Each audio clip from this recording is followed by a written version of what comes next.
Okay, so we are looking at the second the third rather, the third long-term source of finance, right? And that is the mortgage loan. Mortgage. Please, have you heard of this? I think this is very common in the real estate industry. So I don't know, my professors may have some foreknowledge about mortgage. Any idea?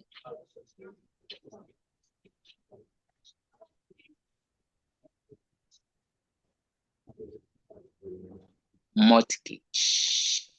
Mortgage. When we're asked in school about this mortgage, somebody said mortgage, and then you check the gauge. So it's mortgage. So mortgage, what is it?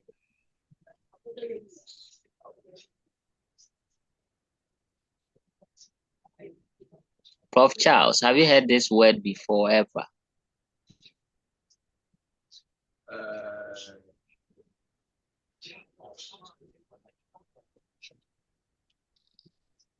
Okay, no worries. I'm sure when you grow up and you start acquiring uh, buildings and stuff, you would understand. Okay, so mortgage loan. Now, let me make this thing very simple.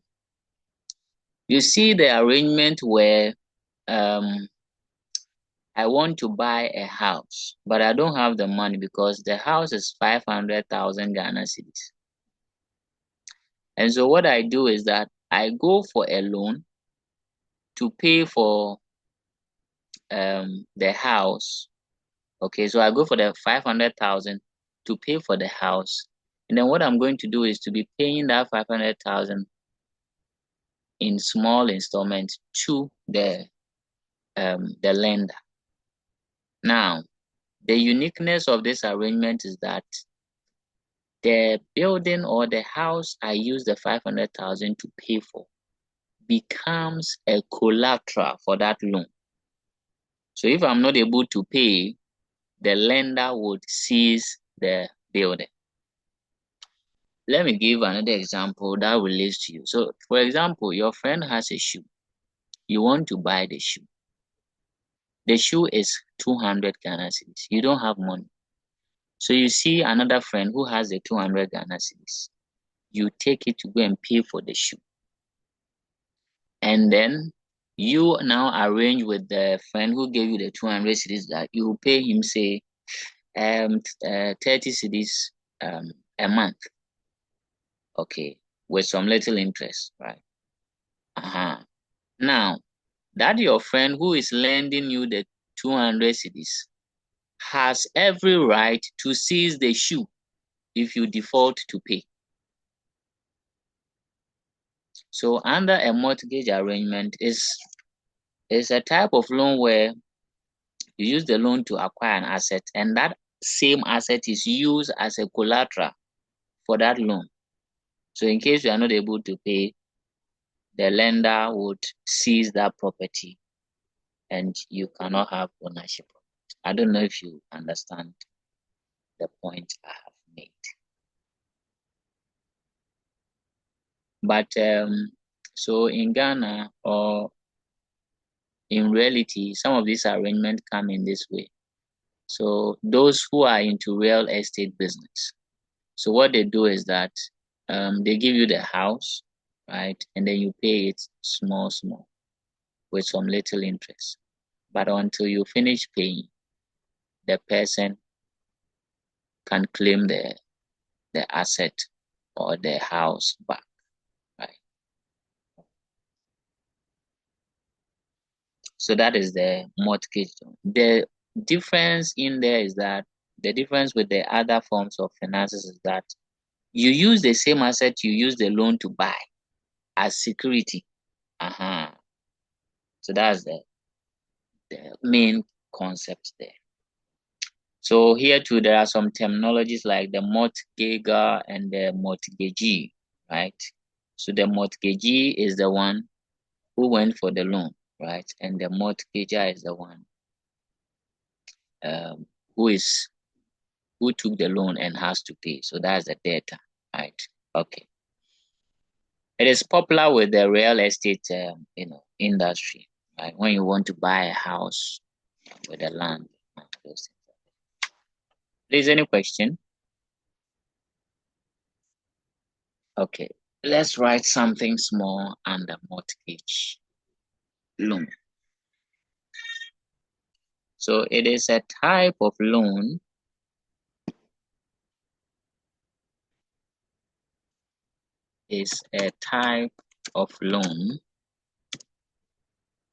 where a borrower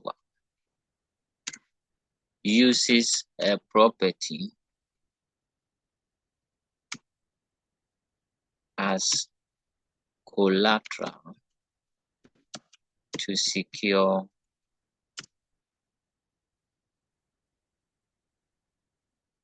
the loan.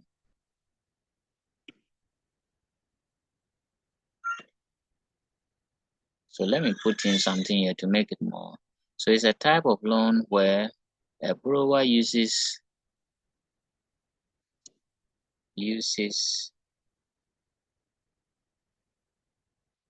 the property acquired with the loan. So you use the property that was acquired with the loan as collateral to secure the loan. Okay. That's the main.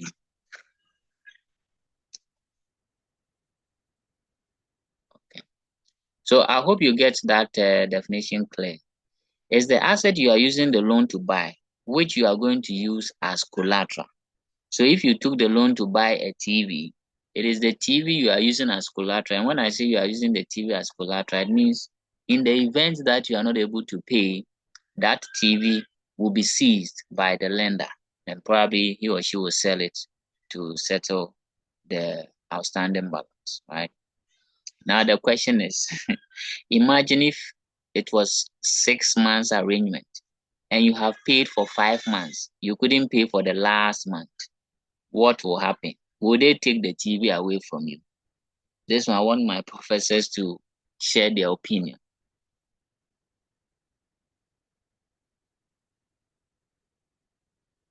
So who would share his or her opinion first?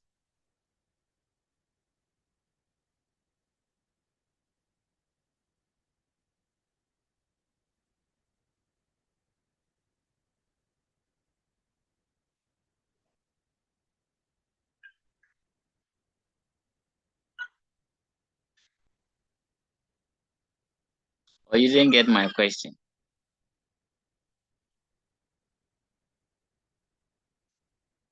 So let's say you buy a land under mortgage arrangement. Maybe you are supposed to pay it in 30 years, right? And you have paid for, let's say, 25 years. But the remaining 5 years you couldn't pay.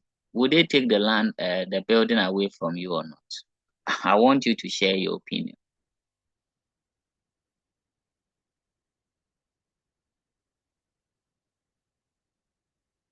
Okay, I think I'll call. Prophet them. What is your opinion on that?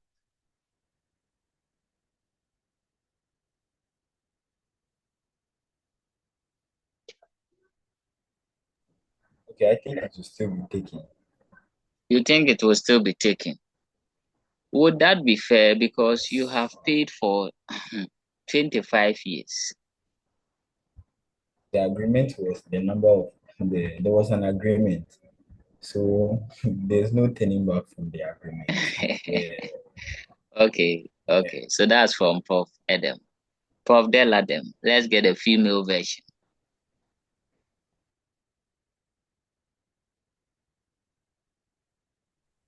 Um, so I think they will take it because the loan is supposed to be paid in installments over an agreed period.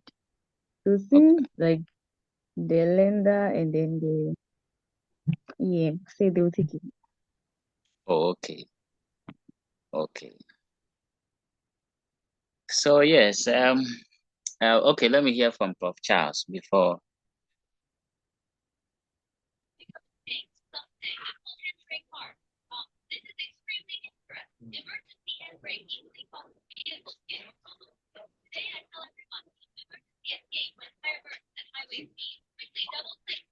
Yes. Yeah, Prof. Charles, let's hear your submission.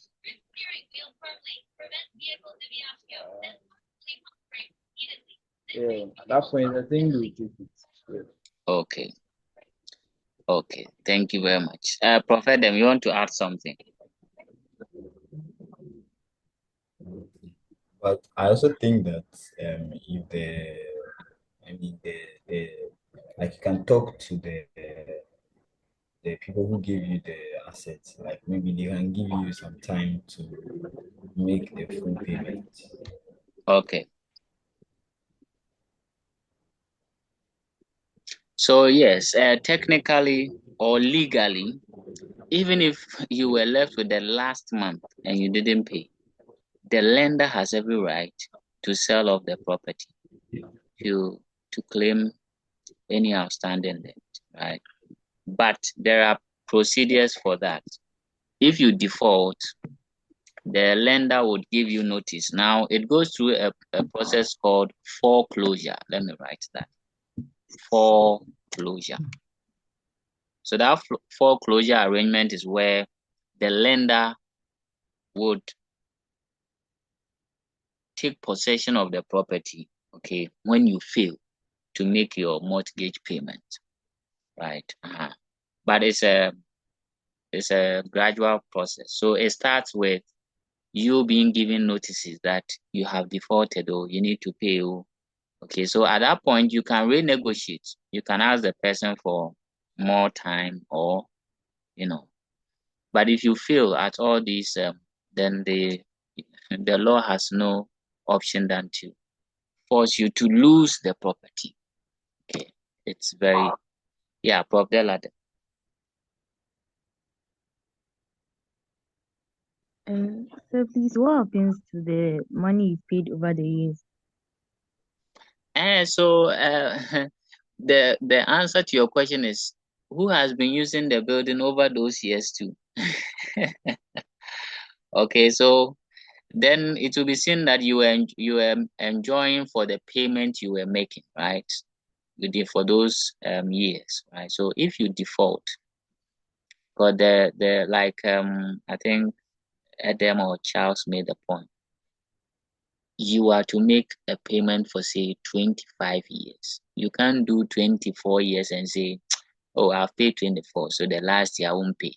No, you will not be fulfilling the agreement and therefore stand the chance of losing the property.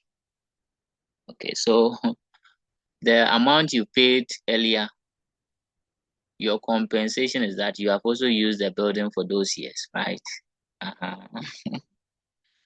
That is law for you. Sometimes it seems, a bit unreasonable, but that's law.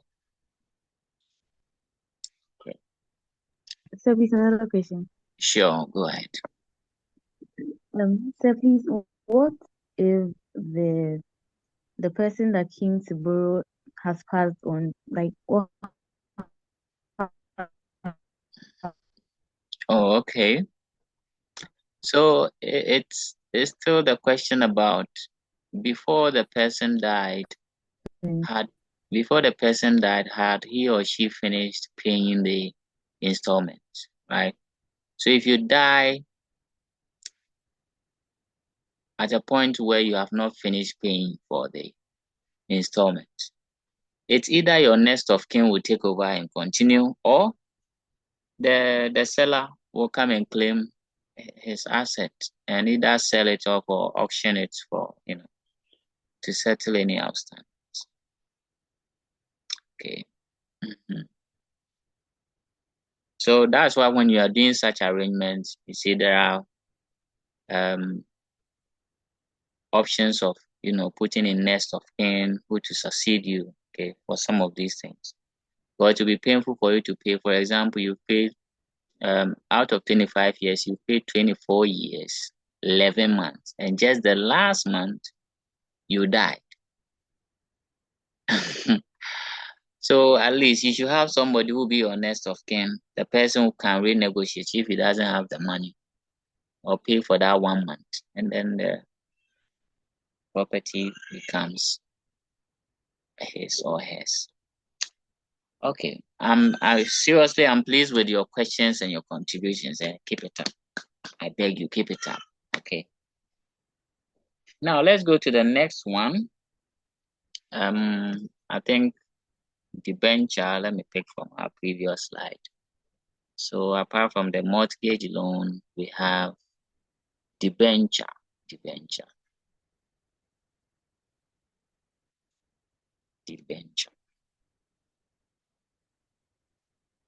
So what is a debenture? My professor should know this. Debenture, what is it?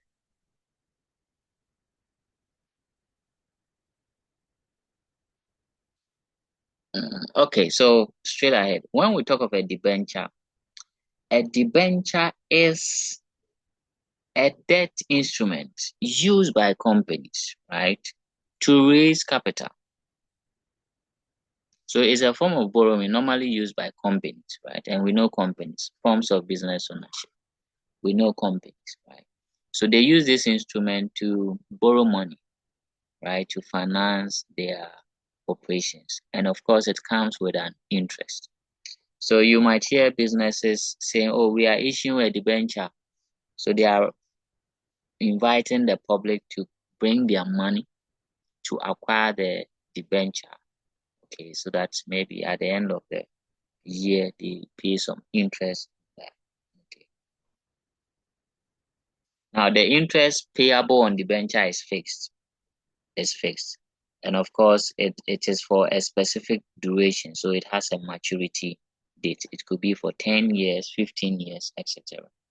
Now, one unique thing about debentures are that they may be, or they are often unsecured, as in there's no asset serving as a collateral in case, but not all debentures are unsecured. Some debentures are. So we have types of debentures. We have secured and unsecured. The unsecured ones are those that have no collateral. Okay, but the secured ones have. Okay, and of course we have some of them you can convert: convertible debenture, non-convertible debenture. I think we will not go much into some of these things. I'm just mentioning them for for further studies. Okay. So that's a debenture. It is an instrument used by companies. So a sole proprietorship cannot use debenture. A partnership business cannot use debenture. It is for the companies, right? So it is a debt instrument used by companies to raise capital.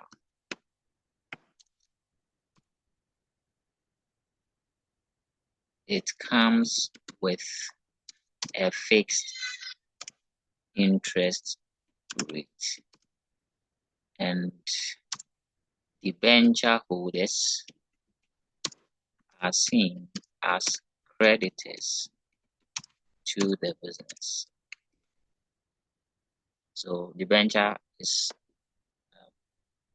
often seen as, debenture holders are seen as creditors to the business, creditors of long-term loan, right, to the business. Okay. Is any question on debenture? I don't think so. So the main theme here is that it is used by companies, right? So nobody can, not just any business can issue debentures. It should be a company. Great. I think the last one is from debenture, we go to shares. And Professor, since you have done forms of business ownership, I expect you to tell me about shares. Shares.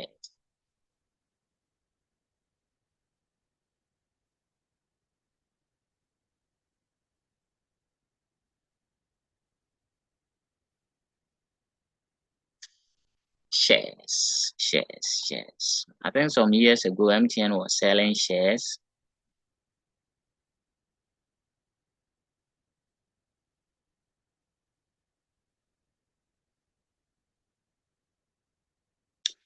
Okay, so if we talk about shares, a share is an ownership part of a company. So there's also another instrument used by companies, right? So the company invites the general public or friends or family to come and invest in the business. Okay. And normally they receive dividend. So know the difference between debenture and shares. Debenture holders receive interest, shareholders receive dividend. So I'll write that. So it's a source of finance where businesses, or let me say companies,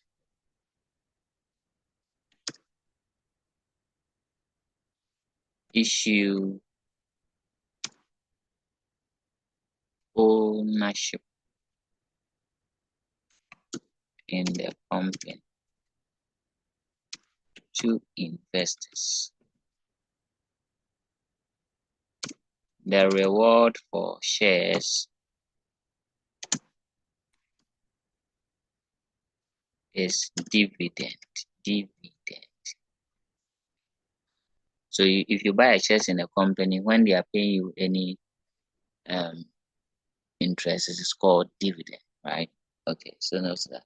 And we have type of shares: preference shares, ordinary shares. I'm sure you have discussed some of these things there, right? So pause there. Please, any questions so far?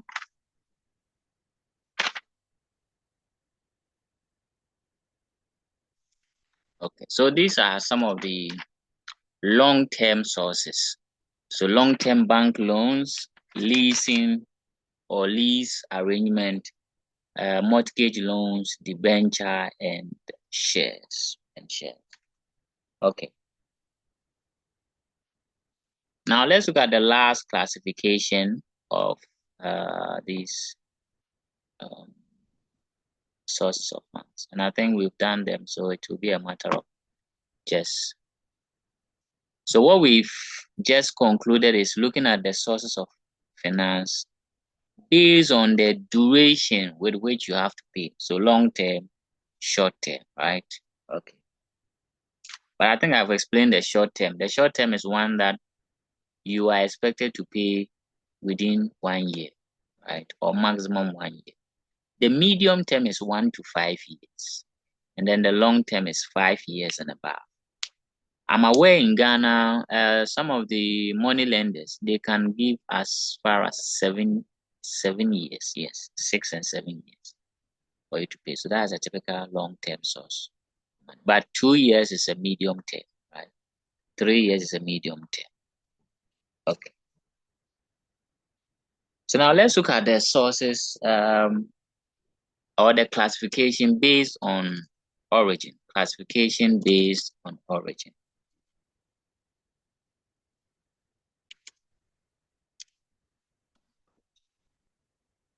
So we want to look at where the funds are coming from. Are they coming from internally from the business, or external? Because the business can generate some funds internally or externally.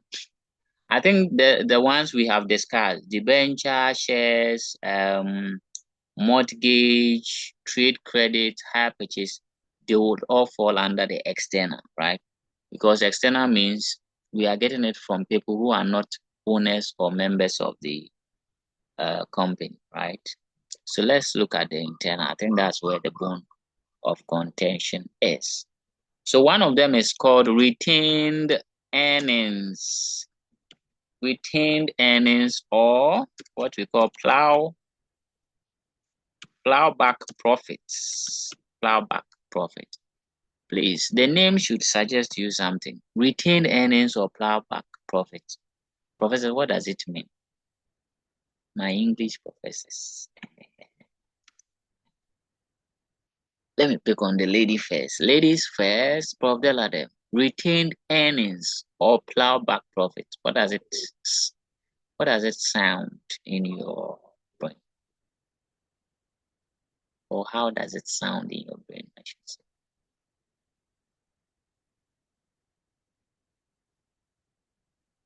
So please, I think it's a portion of the company's profit Exactly. and probably reinvested into a business.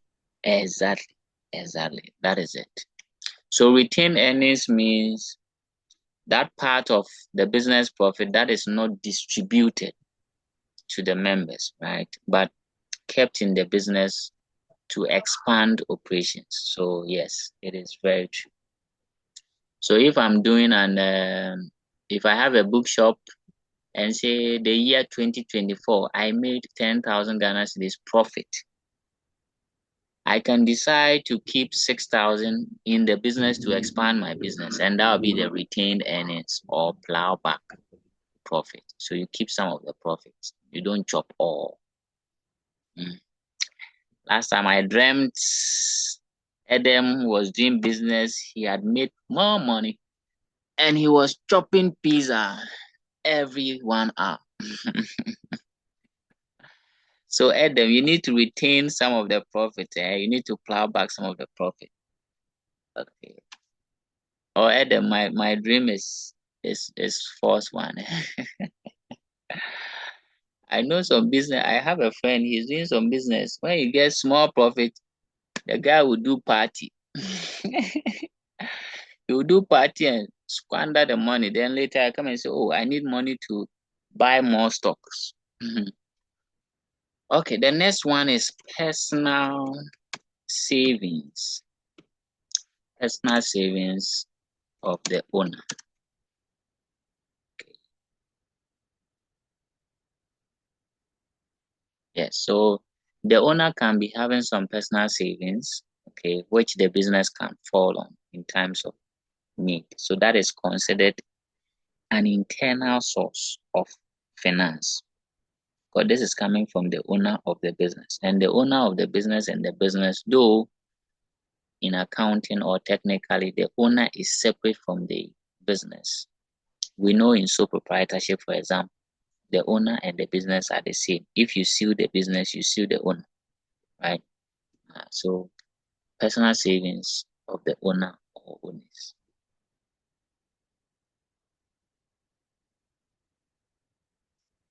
There's this point which sounds very funny, but so winnings from lottery.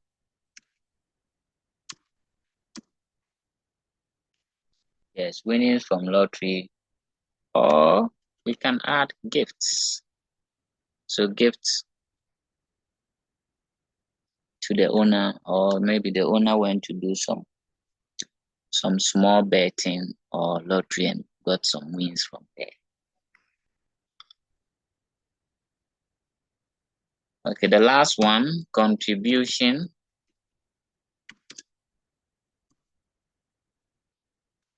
from partners or owners.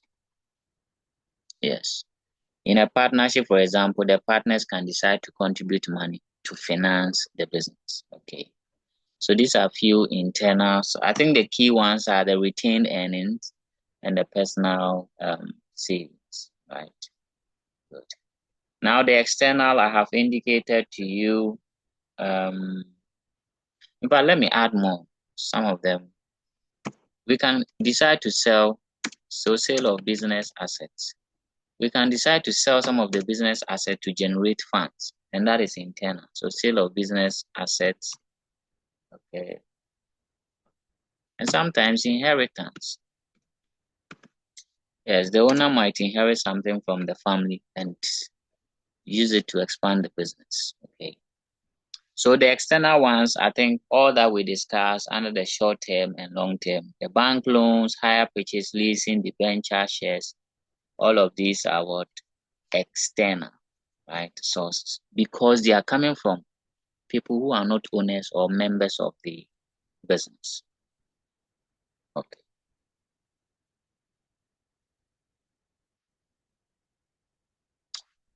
My able professors, any question?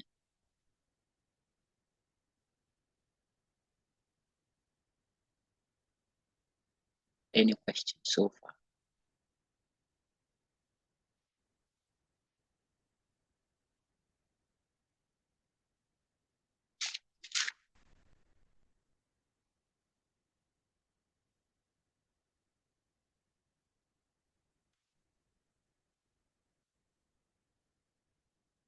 Okay, no questions.